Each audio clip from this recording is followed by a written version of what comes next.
All right, and you guys will just have to let me know when there's somebody pops up.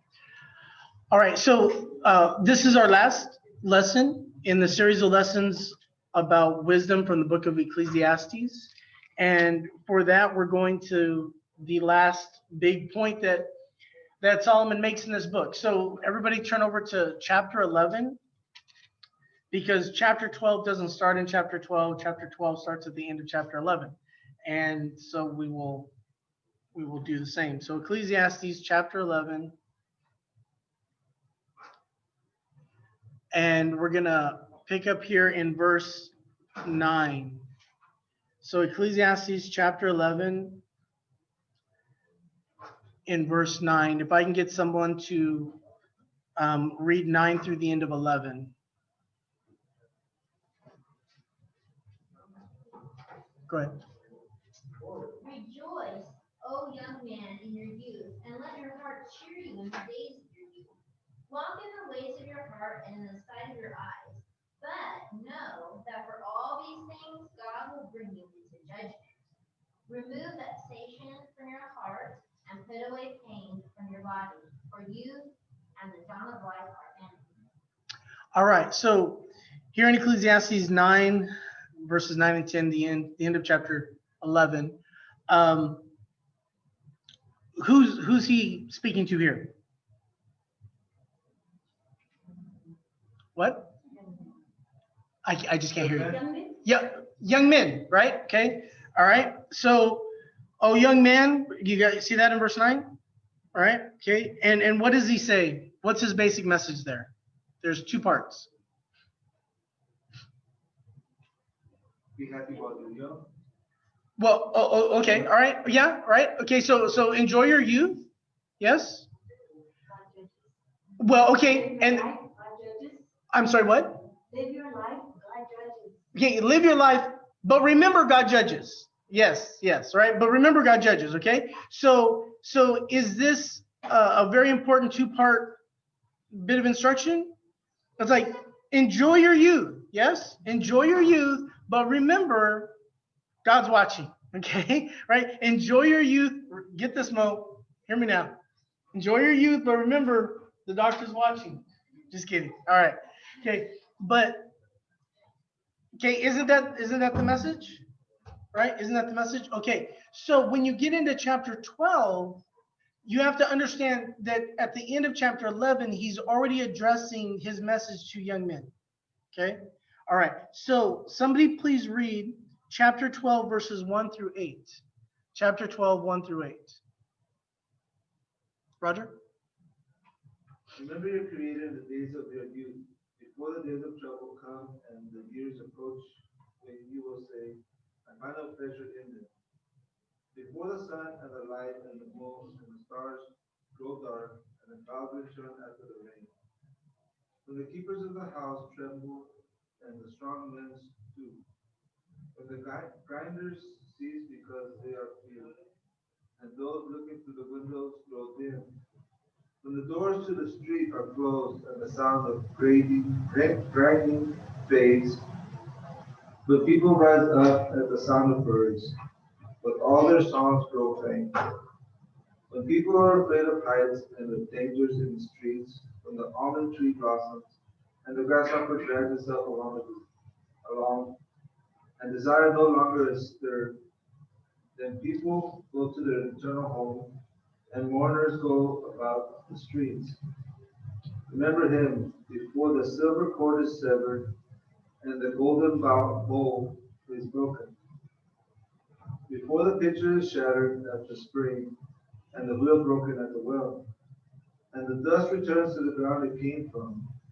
And the spirit returns to God who gave it. Meaningless, said the teacher. Everything is meaningless.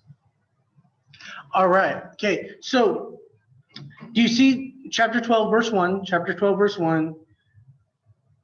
So ESV says, remember also. What words do you have again? Remember your Creator in the days of your youth.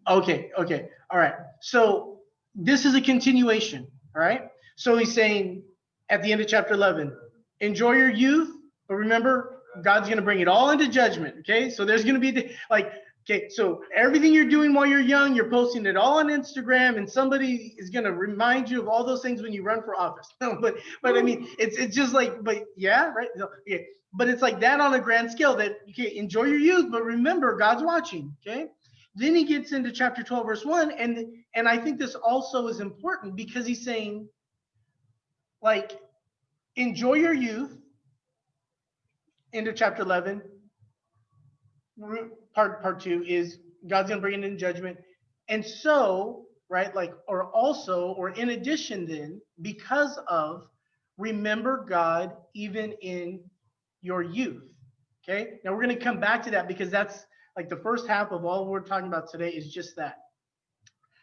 He then goes on to say, remember your creator, remember God in the days of your youth before what? And then there's this series of things. What's the commonality in this series of descriptions that he gives?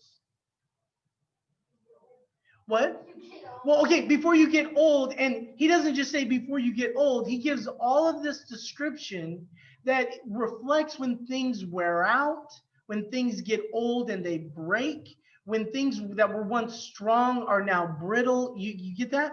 So the rest of, basically verse 2 through verse 8 is just this really descriptive way of saying, remember God while you still can do things about what you want, right? Okay, because what happens is have you ever heard this phrase, youth is wasted on the young?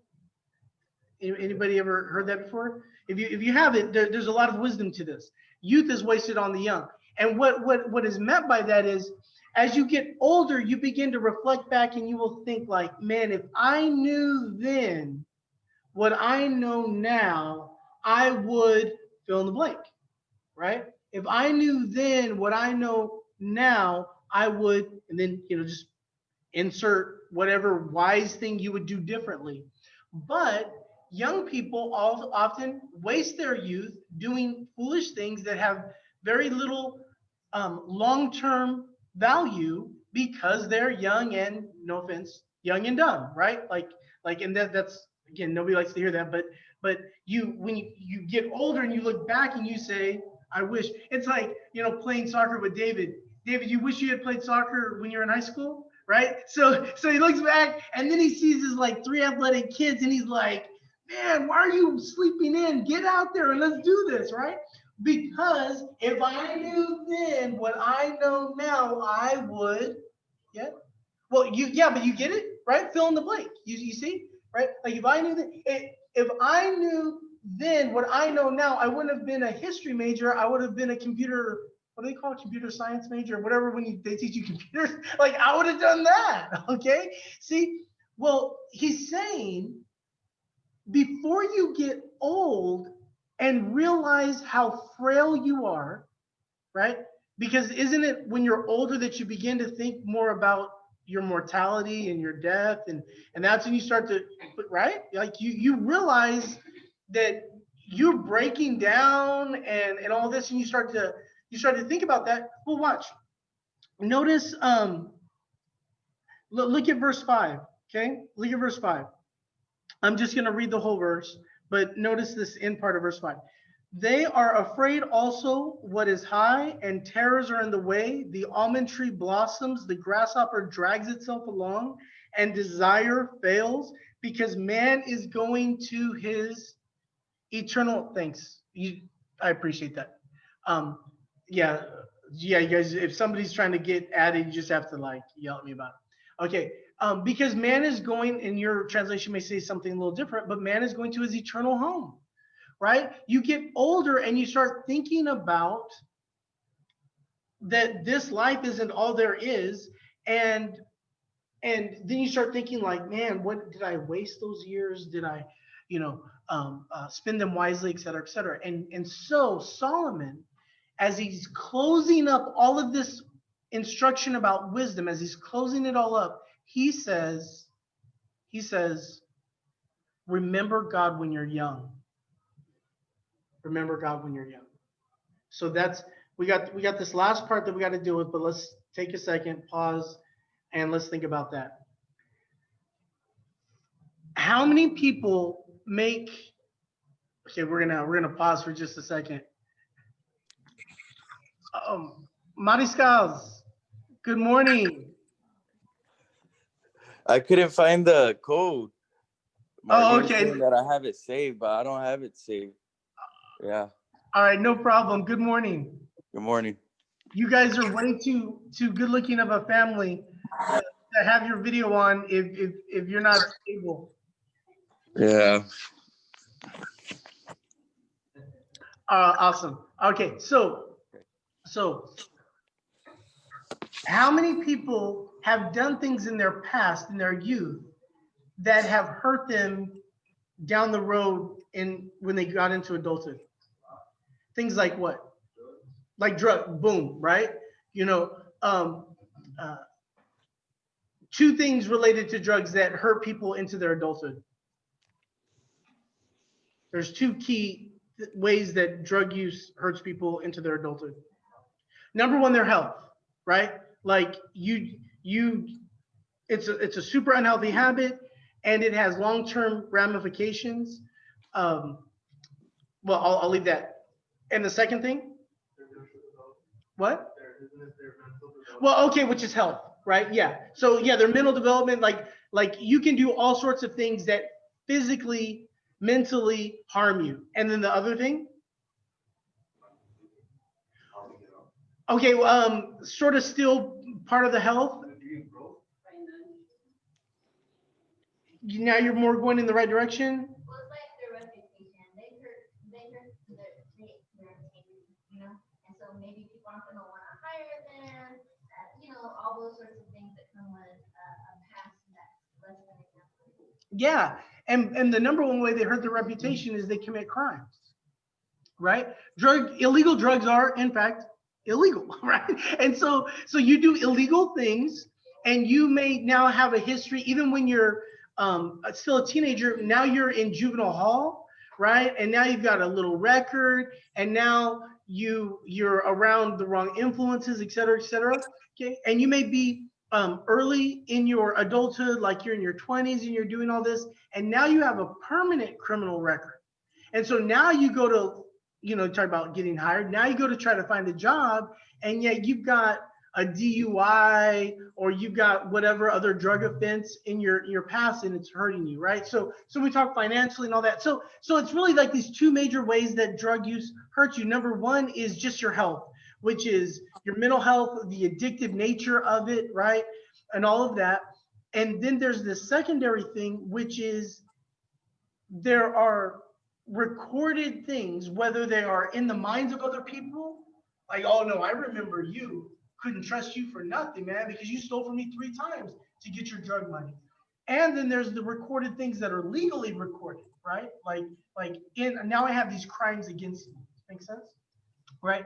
Okay, so drugs are one thing. What's another thing that people do when they're younger that harm them going forward? Think, yeah. Okay, good. Well, yeah, but I'm looking at things that they do that harm them into their future, right? So like education. I was thinking education, like, especially with the homeschool ones, you have to really see how these kids really react in class. It's like, come on, dude. It's like, man, you guys really gotta stay focused and stuff like that. And to them, it's no big deal. It's like, what do we need school for and whatever. And when you grow up, you're like, man, I really wish I would have paid attention to that class. That's or something. Yeah, right. Okay, so education is a great thing, right? I mean, like I was with some staff on Friday, and one of them is a mother. I think she has 4 kids, and now she wants to go back to college, right? Now she wants to go back. Well, is that easy or hard?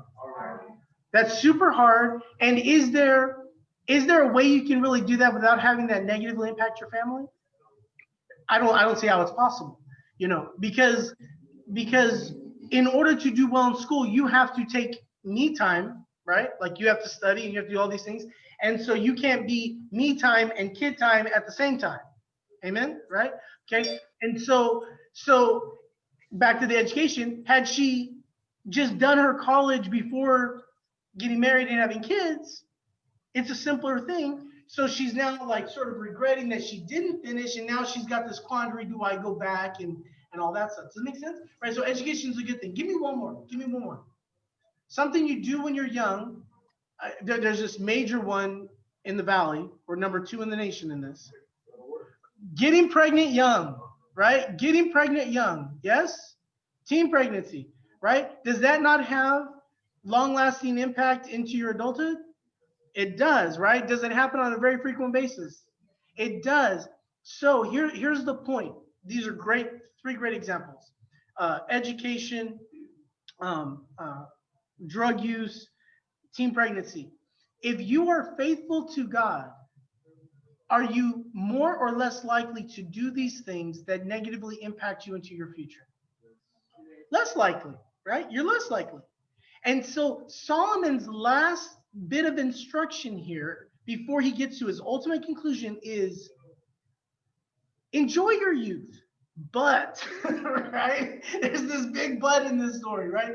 But remember that God will hold you accountable for your actions, okay? He's going to bring these things into judgment. So remember God even when you're young. Right? And I love these examples that you guys bring out, because we often only think of like the day of judgment. You know, we like imagine standing before Jesus, him on his throne, and us being judged by him. But doesn't life sort of judge your bad decisions even in the present? Right? And I mean, again, as somebody who's helped people find jobs for a really long time, which, it kills me to think of my life in 20-year segments, which is crazy. But when you help people find jobs, then they'll be like, oh, I want this job. And then it's like, requires college degree. Oh, you don't have a college? No. Require, like, oh, I wish, well, what were you doing? I was partying. Oh, right? It's like this other thing that I saw this week. Very few jobs are going to say played 28 hours a day of video games, like requirement, mastered Fortnite. Like nobody's going to say that on this job description. They are going to say things like, what is your education, right? And so there's these youthful things that hold you back when you don't think about God first, right? Okay.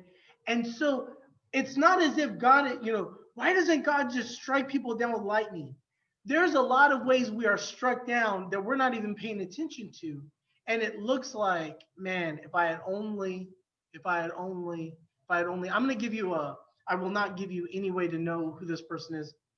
But I've got a friend who we were athlete friends. Like we didn't do anything outside of sports together, but we did a lot of sports together in junior high and high school.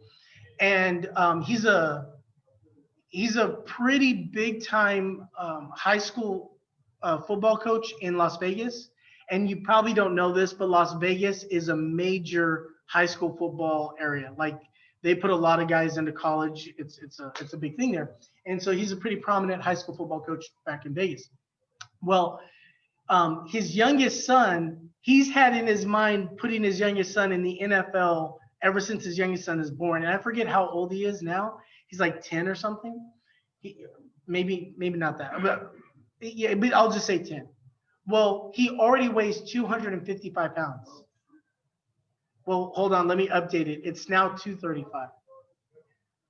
Because he force-fed him as a little kid to intentionally beef him up, because as he said, he wanted him to be a lineman for USC.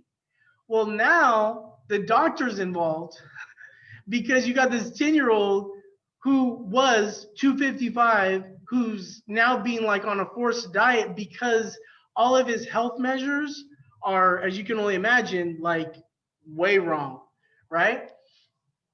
Well, again, can we make mistakes in our youth that harm us? We can. So So we need to think about the long-term consequences of things, even when we're young. But as Renee said, talking to his kids about school, it's like, I'd rather, because they don't see the value, right? They don't see the value. Why put myself through this rough time, this rough time, this rough time? There's a UFC fighter who just retired yesterday or something, and I won't get too much into detail, but he's got an interesting backstory. And this is the interesting backstory. He's retiring now because his father just passed away, and he can't imagine fighting without his father by his side. And if you understand his story, ever since he was a little guy, his dad would like make him fight. like he was like this, 3 or 4 year old kid fighting baby bears and stuff, right? It's like he's like a legend, because of this. Well, it's what direction are we putting our kids? What direction are we putting our kids? Are we hiding them from struggle and just saying, play all day, do whatever you want, never work hard, never do, I know that's hard for you, so don't worry about that. Just play and have fun, because guess what? You can learn those things later. And what is the truth? Is it easy to learn those habits later? It's not, right? And so like with regards to this UFC fighter, this guy is one of the fiercest fighters in UFC history. Why? Because he's been a fighter since he was a kid. Does that point make sense? Right? He's always been a fighter. So as an adult, guess what he is? He's a fighter. Does he quit? No, that's one of his major trademarks, is this guy will just grind you down and you're going to quit before he does, because he doesn't quit. Well, it's hard to be 20 years old or 25 years old and have been a quitter your whole life and then flip the switch and have work ethic. It's like, oh, just flip the switch and now I work hard. No, because if you've been a quitter, that's in your DNA now. Like that's how you're wired. And so things get hard. It's like, what happened? I quit. What happened? I quit. What happened? I quit. What happened? I gave it. Well, it wasn't fun, Well, sometimes, and as you become an adult, most times the most important things are, guess what? Not fun. So you have to learn to do the thing that isn't fun, because most of life is not fun. And doesn't Solomon tell you that? Right? The toil and the toil and the toil, like the work and the busyness of life, because there are responsibilities that are just not fun, but you do them because they have value. And as I've said before in a different class, and I'm going to say as we wrap up this book, you will find, if you check yourself, that the things that will matter most to you are often the most difficult things, because the value of your life is found in the responsibility you take. The value of your life is found in the responsibility you take. No one finds value in the absence of responsibility. This image that we have in our minds of like living on the beach with your favorite drink and doing nothing all day, that life also has no value, because with no responsibility comes no value, because the thing that makes your life matter is when you do the responsible thing, when you do the right thing, and often when you do the hard thing. And just as I close that and we get into the last piece on this, just ask yourself, the people I admire most, are they the people that hang out on a beach and just do nothing all day, every day? Or are they the people who you can depend on to do the right thing, the hard thing, when you need them to do the right thing, the hard thing? I'm going to say this last thing. When I was talking to this employee who's debating whether or not to go back to school, it was a really interesting thing, because she set it up by saying, my sibling. And she's got one sibling who's a nurse, one sibling who's a civil engineer, and one who's I think an optometrist or something, right? And I asked her, I said, but what do your kids think about you? See, because what she was really leading on, like taking this, is she wants to compete with her siblings, which is why she wants to go back to school. And I said, did your mother have a college degree? And she said, no. I said, what do you think of your mother? Well, I love her, like whatever she said, like I love her more than I can say. And I said, so you don't think less of her because she didn't have a college degree? No, because she was there for me, and she this, and she went into story, because her upbringing was primarily in Mexico with her mom, and and she just is very thankful all the sacrifices her mom made. And I said, so what do you think? You think it's better you compete with your siblings, or that you have these 4 children that love their mother because their mother was there? So you see the point, right? Like we have these things that we think maybe are the goal, and yet what we really find is when we handle our responsibilities, like, was I there for my children? Was I the responsible person, or did I go just pursue me and not them? That we look back and then we think, as I've said a million times, and I'll say until I die, I've never met an old person that says, I wish I worked more. I've never met an old person who says, I wish I worked more. But I have met many that say, I wish I had spent more time, with my children. So, duly noted. All right. Okay. Comments or questions? I'm doing way too much talking today, and I knew I would because this is our last class on this topic. Comments or questions? Spend more time with kids because now that we're grandparents, we want to spend more time with the grandkids. Yeah, and you do, right? You do, because you realize how fast yours grew up. And so now you're reflecting that mindset onto your grandkids, and you're like, let me enjoy this, let me enjoy this. And what we have to understand, though, this is the key, because this is often the mistake, and I'm not saying you guys are making this, but this is the big mistake grandparents make, is they spoil the grandkids and not help develop the grandkids. Did that make sense? See, it's not just, am I spending time with them? Am I spending time with them in a way that is going to help them be the thing that they should be when they grow up? Because we often, I say we, but meaning humanity, grandparents often treat grandkids like they're almost like they're toys, right? Like they're the thing to go play with. And there's some value to that, but there needs, right? But see, there's some truth in this. But there's some balance that needs to be, that they will also grow up. And my grandparenting needs to support the parenting being done by the parents in a positive direction that will help that child to grow up and be somebody we can all be proud of, right? Because yes, we do realize the time to spend, which is awesome, right? It's awesome. But we also need to make sure the time we spend with them isn't just lollipops and gummy bears. It's helping them to become future adults that we can all be proud of. Does that make sense? Right? More comments or questions?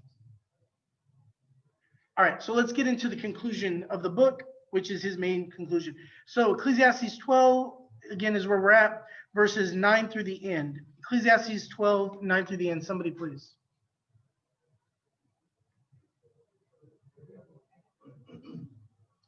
Yeah, I knew I was way over on time. Go ahead, please.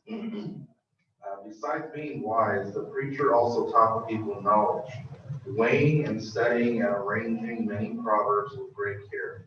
The preacher sought to find words of delight, and uprightly he wrote words of truth.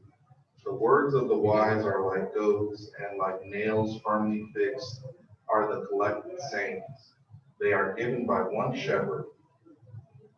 My son, beware of anything beyond these. Of making many books there is no end, and much study is weariness of the flesh. The end of the matter, all has been heard. Fear God and keep his commandments, for this is the whole duty of man. For God will bring every deed into judgment, and every secret thing, whether good or evil. All right, so super fast, because I may forget to do this at the end. You see, go back to chapter 11 and verse 9. Remind yourself of that last sentence in chapter 11, verse 9. And then for you Bible students that that take notes and stuff, is what I meant. I apologize. You're all Bible students, but those that take notes and things, connect that down to the last verse of the book. You see that? 12? Yeah, the last verse of the book, chapter 12. Yes, last verse. Right? Judgment. Okay. All right. And the real point of that is be sober about this. Be willing to recognize that what you do, even if you hide it from your family and your friends, does God still see it? God still sees it, and you will be judged for it. Okay. So just have that in mind. right? Okay, now let's nail down this last piece of the chapter. All right, verse 9. Besides being wise, the preacher also taught the people knowledge, weighing and studying and arranging many proverbs with great care. All right, so according to Solomon, is this writing, and you could add the book of Proverbs to this, is this writing careless writing? Did he just sort of randomly give them teaching? No, this is carefully done. Yes, right? Like, I've done all of these things in my life. I've been granted this incredible insight and wisdom from God himself. And the things I'm sharing are the absolute most important things. Okay. Verse 10, the preacher, I love this. The preacher sought to find words of delight, and uprightly he wrote words of truth. Got to have a great breakfast yesterday after some exercise. I had promised Tyler that we'd do, you know, something he wanted to do. I thought it'd be something athletic, and he wanted to go eat, so we went and ate, and then we had like a 2.5 hour conversation, and that's why this passage. Listen to this. Look at verse 10. The preacher sought to find words of delight, and uprightly he wrote words of truth. How much conversation do you have, right? This is father to son type language. How much conversation do you have that matters, right? Like he's saying, I literally desired to find the right messages to deliver that are truthful and upright and even delight, like that inspire, that encourage, right? Think of that. Like, it's just so powerful to think that we should be intentionally looking for messages that uplift and that deliver truth, especially in a world of fake news. You know what I'm saying? Like, there's so much out there that's so nonsensical. And it's like, where does your child get the right story? Where do they get the correct message? Where do they get truth and inspiration? Are they going to get it on TikTok? Probably not. Should they get it from their parents? Amen. Now, verse 11, the words of the wise are like goads, and like nails firmly fixed are the collected sayings. They are given by one shepherd. In short, this is basically him saying wise words or wisdom is like where you find security. It's the thing you can hold on to. It's the thing that you can, have you ever bought or seen a cheaply made desk? Right, some desks can look nice, and then you lift them. You know, if you're one of those guys that they call every time somebody wants to move, and it's like, oh man, be careful with this thing. This thing is rickety. You know what I mean? Like it's gonna fall apart. Versus whenever you've lifted up a piece of furniture that is solid, right? It's like, man, this thing is well made. Well, that's sort of what he's getting at. He's like, wisdom is like this well-made furniture. It's like when the nails are solid and hold things together. It's like you can trust this. This can handle. It's something that some of you, I'm sure, have heard me say. I will give you something that I think is true, and then I'll say test it, right? Like test it. I believe what I'm telling you is true. Go out there and check it against your life experience. Check it against the experience of people you know. Well, wisdom is that. Wisdom is testable. Wisdom, you don't have to, like, should I sit in that chair or not? Is that about to break? Wisdom is solid. It holds together. And that's what he's getting at. Like, I'm giving you this stuff that you can trust, that you can test, that's secure, that you can literally live your life by, knowing that it's going to work out if you heed these things. And then he gets into this sort of balance stuff again, verse 12. My son, beware of anything beyond these, right? Beware of anything beyond these. Then he finishes up by saying, of many books, or of making many books, there is no end. Right? Don't we just see book after book after book after book still today, right? Book after book after book. And he's saying, man, you could spend your whole life just with a face in a book. But if it's anything beyond this stuff, what would be his message? It's meaningless. Like, man, you got to balance this out. right? You could spend your whole life just learning. It's like, what do they call them? The career students or something? Lifelong students, these people that are like 20 years going to school. It's like, man, at some point you need to get out and get a job, right? Like you're not going to learn anymore. You just need to go work. John Paul smiling because he probably has some friends that are like, yeah, right. It's like, come on, man. You're like 40 now. Go get a job, okay? Right? But it's like you can just keep studying and keep studying, keep studying. But at some point, man, you got to pay this light bill. So of all the things in the world, what should you focus on? Solomon's like, I've given you this wisdom. I'm the shepherd who's leading the sheep in the way of wisdom. And here's what you need to know. Here's what you need to hold on to. Thus sets up verse 13.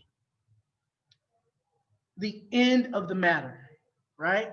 Like you don't got to go look at any other books. Okay, you don't got to go search deep to the ends of the age and the ends of the world for more wisdom. Here's the end of the matter.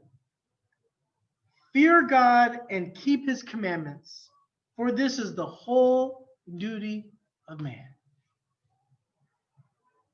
You know, can you imagine Solomon being your dad, right? And he's looking at you and he's like, son, them ladies had them all.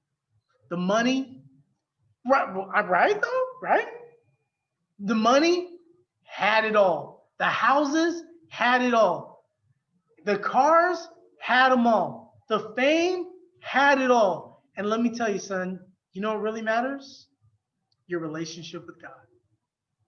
That's what really matters. And all the things in the world, the thing that really matters is what is it like between you and God. And so fear him, take God seriously, and then don't worry about the rest. I heard, I'm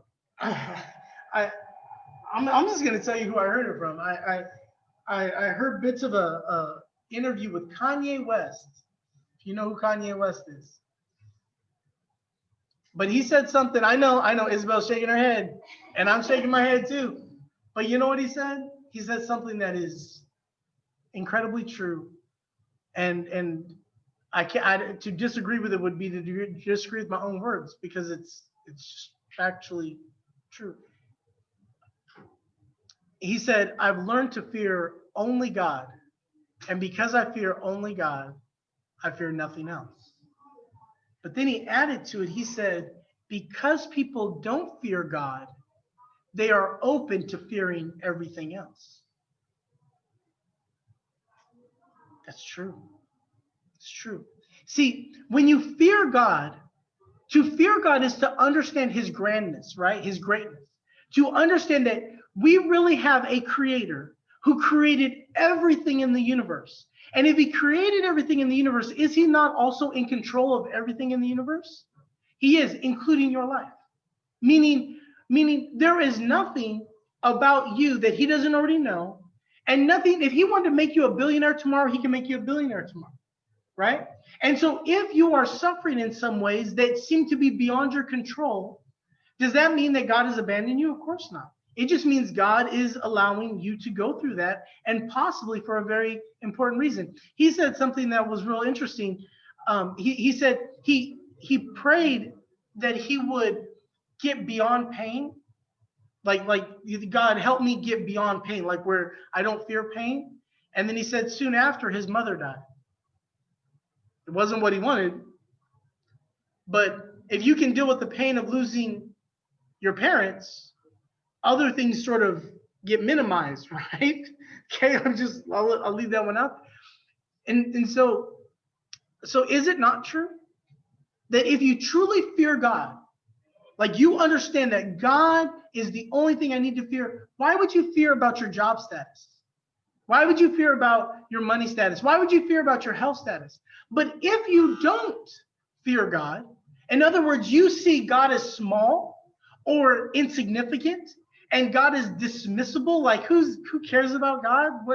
Then you actually open yourself up to fearing everything, because here's what you have to understand. If God is not in control, then who is? If God is not in control, is anyone in control? And thus I need to fear everybody's scared of climate change. Like, if you trust God and fear him, do you worry about climate change? No. Do you worry about plagues? No, because God's in control. But if God is so small, insignificant, or non-existent, then now I'm literally open to fearing everything. And you wonder why anxiety is through the roof in America. You wonder why stress and worry consumes people. You wonder why suicide is up and depression is up. Because your mental health has nothing to do with your financial status. It really has to do with everything that Solomon closes this book up with, which is just fear God and keep his commandments and then leave everything in his hands. Such a powerful conclusion. But Kanye's right. When you fear God, truly fear God, you don't have to fear anything else. But when you don't fear God, you open yourself up to fearing everything else. That's your lesson. We're done.